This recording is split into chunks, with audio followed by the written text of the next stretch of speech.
નમસ્કાર મિત્રો, છેલ્લા ઘણા દિવસોથી ગુજરાતના અલગ અલગ વિસ્તારોમાં ભારેથી અતિ ભારે વરસાદ પડી રહ્યો છે, જેના કારણે ગુજરાતના ઘણા બધા વિસ્તારોમાં વાવણી લાયક વરસાદ પણ થઈ ગયો છે. પરંતુ છેલ્લા 2 દિવસમાં વરસાદી વાતાવરણ ગુજરાતમાં જોવા મળી રહ્યું હતું, તેમાં આંશિક ઘટાડો થયો છે અને વરસાદના વિસ્તારમાં પણ ઘટાડો થયો છે. હાલ ચોમાસું ગુજરાતના કાંઠા સુધી આવી અને રોકાઈ ગયું છે, જેના કારણે ગુજરાતમાં હજી વિધિવત રીતે ચોમાસાની શરૂઆત થઈ નથી અને ખેડૂતો ચોમાસાની આતુરતાથી રાહ જોઈ અને બેઠા છે. ત્યારે આજે પણ ગુજરાતના કેટલાક વિસ્તારોમાં મધ્યમ વરસાદ જોવા મળી રહ્યો છે.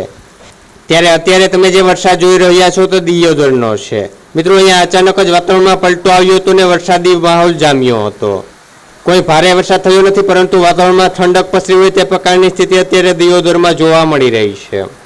અને મિત્રો, હજી પણ ગુજરાતના લોકોને વાવણી લાયક વરસાદ માટે રાહ જોવી પડશે.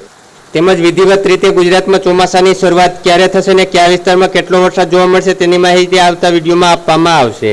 તો આવી જ રીતે પળેપળના તાજા સમાચાર દરરોજ તમારા મોબાઈલમાં મળતા રહે માટે નીચે આપેલ કાળું સબસ્ક્રાઇબનું બટન દબાવી ચેનલને સબસ્ક્રાઇબ કરી લેજો. તેમજ વિડીયોને વધુ શેર કરી દેજો, જેથી બધા લોકો સુધી પૂરતી માહિતી પહોંચી રહે. આભાર મિત્રો.